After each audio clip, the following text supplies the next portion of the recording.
The chamber was vast, alive with soft bioluminescent veins crawling across obsidian walls. I stood alone at its center, boots echoing against alien stone that felt more like bone. Every instinct screamed that I should not be here, yet the war had left me with nowhere else to stand. Across from me, the alien queen rose from her throne, taller than any creature I had seen, her crown grown from her skull like a living halo. Her many eyes focused on me with an intensity that crushed the air from my lungs. I tightened my grip on the broken rifle I carried more out of habit than hope. The translators embedded in my ear hummed as her voice flooded the hall. "You are alone, human," she asked, not with mockery, but with something dangerously close to surprise. The question struck harder than any weapon I had faced in battle. Alone. I had crossed half the galaxy, walked through the ruins of my species' last fleet, and faced an empire that had erased Earth from the stars. "Yes," I answered, my voice steady despite the tremor in my hands. The queen tilted her head, her mandibles flexing slowly. "Then where is your fear?" she asked. I did not answer, because fear had burned out of me long before I reached her throne. The silence stretched between us like a drawn blade.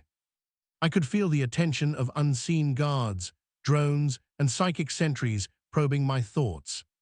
Memories of Earth flickered behind my eyes, blue oceans, crowded cities, laughter that would never echo again.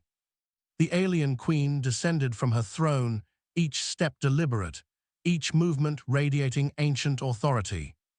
"You stand before the devourer of worlds," she said, "and yet you do not kneel."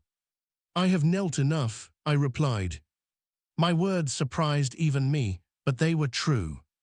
I had knelt at mass grave, at the remains of colonies glassed into silence, and beside the bodies of soldiers who trusted me to survive. The queen circled me slowly, her shadow swallowing my own. "Your kind begged for mercy," she said. "And you learned nothing from it," I answered. Her eyes narrowed, and the air vibrated with restrained power. Still, she did not strike me down. Instead, she stopped in front of me and spoke softly. "If you are truly alone, then why does the void tremble when you breathe?" I laughed, a short, broken sound that echoed too loudly in the chamber. "The void trembles because you taught us how," I said. The queen recoiled slightly, as if strung by my words. "You hunted us, studied us, underestimated us," I continued. "You saw individuals and thought us weak, never understanding what happens when humans have nothing left to lose." Her mandibles clicked in irritation. "Our records show your fleets destroyed, your planets silenced," she said. "Records lie," I replied. I reached into my armor and removed a small, battered device, holding it up between us.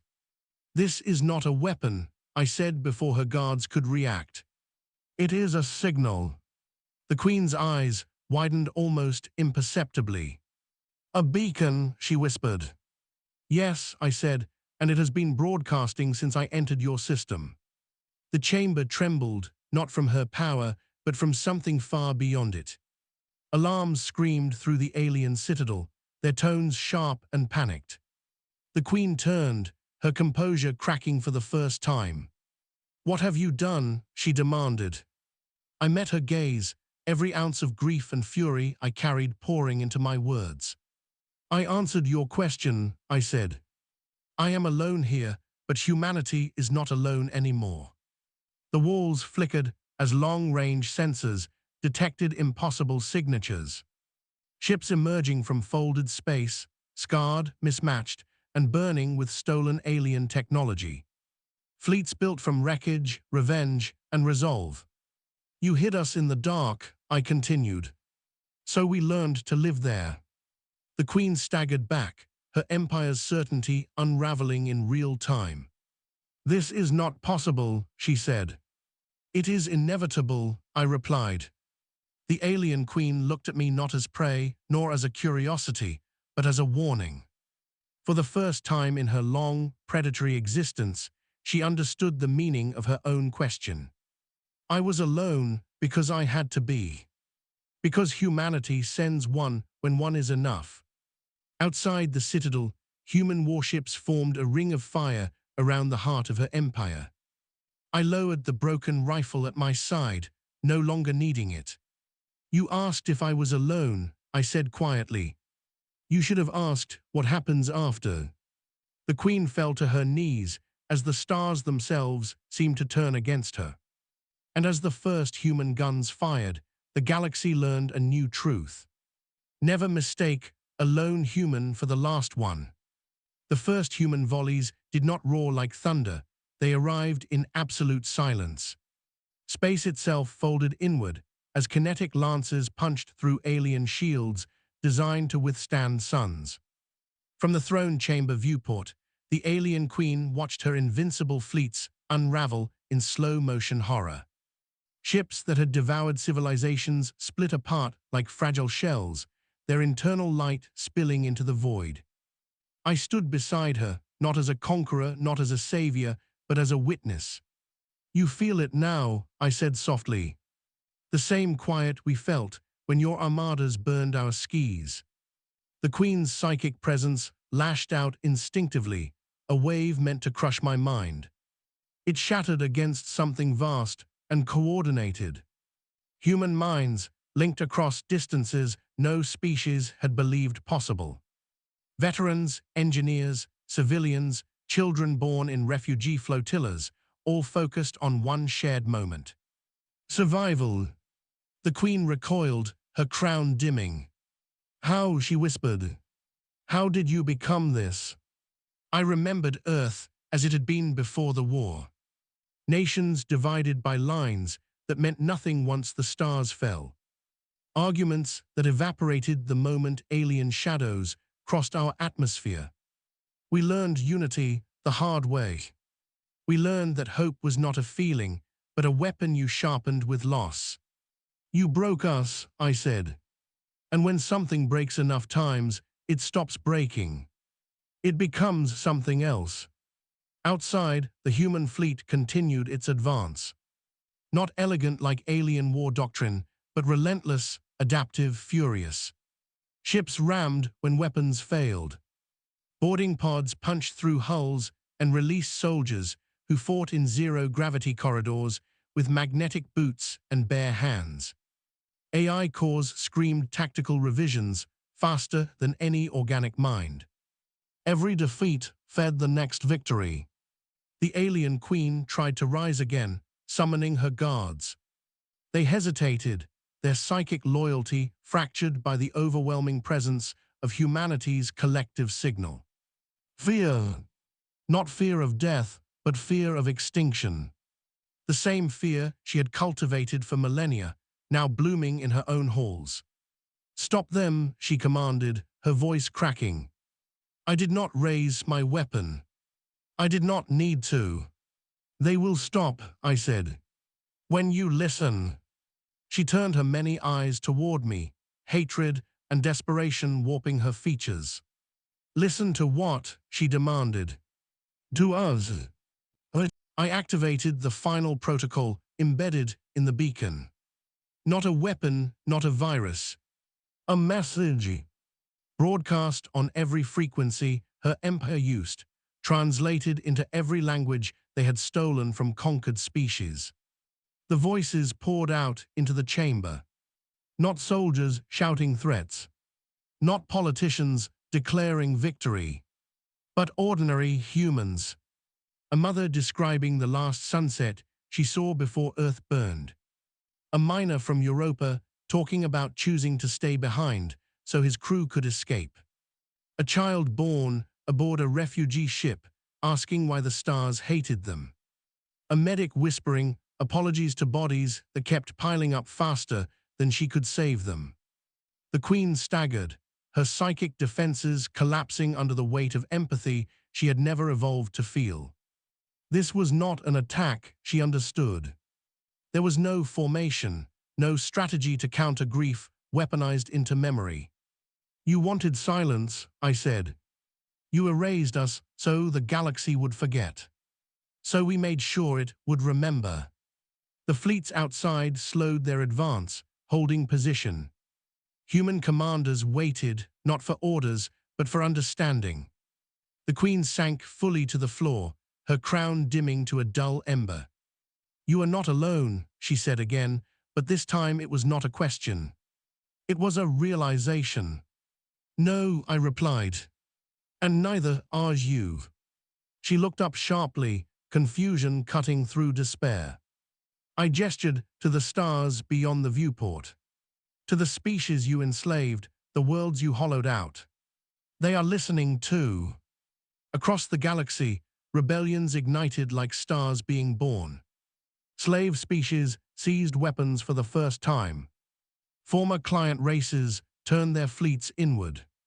The Queen's empire did not fall to humanity alone.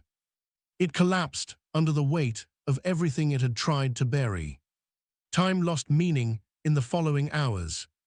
The throne chamber became a war room, then a tribunal, then a tomb of history. Human envoys arrived, not in triumph, but in resolve. They stood beside me, some scarred, some exhausted, all unbroken. The alien queen was bound, not by chains, but by psychic dampeners and the presence of billions of minds refusing to hate blindly. She expected execution. She expected revenge. Instead, she was shown archives, records of human reconstruction, worlds terraformed from ash, languages preserved from extinct cultures, children laughing under artificial skis. "This is what you failed to understand," I told her. "We do not fight because we love war. We fight because we refuse to disappear quietly." She closed her eyes, a gesture no one had ever seen her make before. "For ages," she said, "I believed strength was proven by who remained. Now I see it is proven by who returns." The galaxy did not heal quickly. Scars remained in every system touched by her empire. But for the first time in recorded history, healing was possible. As for me, I did not return to Earth's ruins. I did not seek statues or songs. I chose to stand where questions were asked before they became wars. Sometimes, in the quiet between stars, I remember the first thing she said to me. "You are alone, human." And I smiled. Because now the galaxy knows the truth. A human alone is never just one. The war ended without a final explosion, without a last scream echoing across the stars. It ended the way long nightmares do, slowly, quietly, leaving behind a silence that felt heavier than battle. I stood on the observation deck of a human station built from the fused remains of alien wreckage, looking out at a galaxy, learning how to breathe again. Reconstruction fleets moved like patient insects between shattered worlds. Terraforming arrays ignited dead planets with artificial dawns. Refugees returned to skis they never believed they would see again.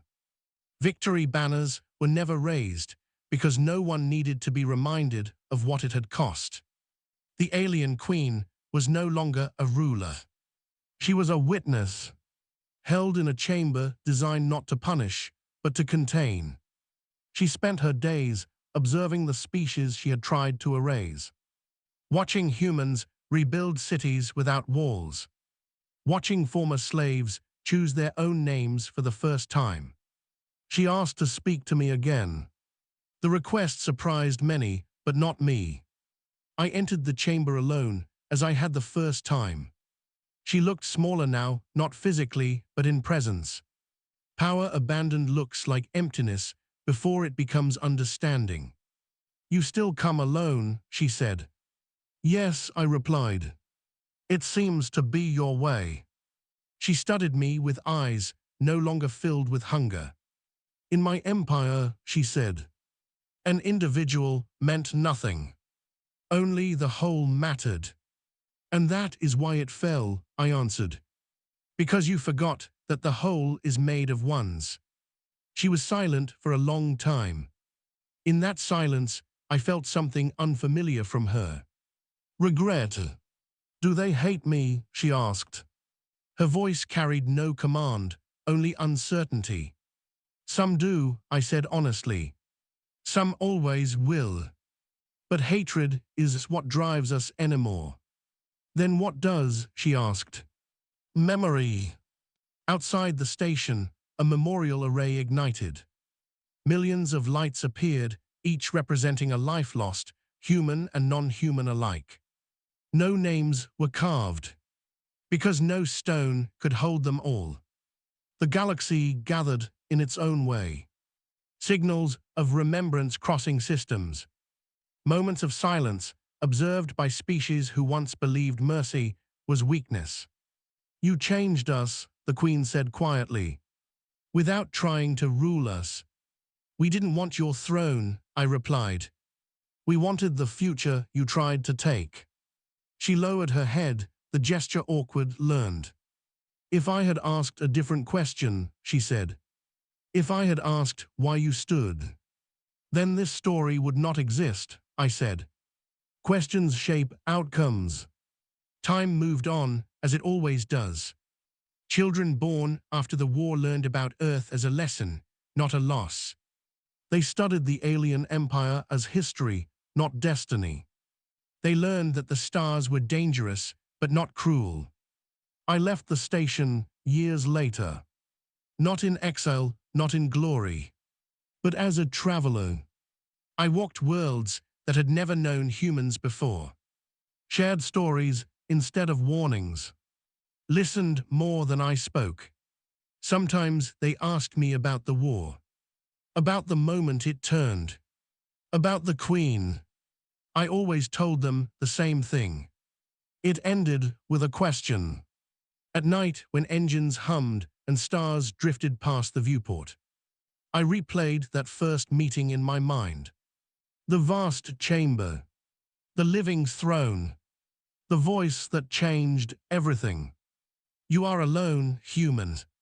She had meant it as dominance, as a declaration of superiority. But it became something else. It became the moment the galaxy learned what humans truly were. Not conquerors, not victims, but connectors. We survive by reaching outward, by carrying each other when one is not enough, by sending one when one is sufficient. I was alone that day, but I carried billions with me. Every memory, every loss, every hope. And now, when the galaxy asks itself how close it came to ending, it does not remember fleets or weapons first. It remembers a human standing alone, and an empire realizing too late what that truly meant.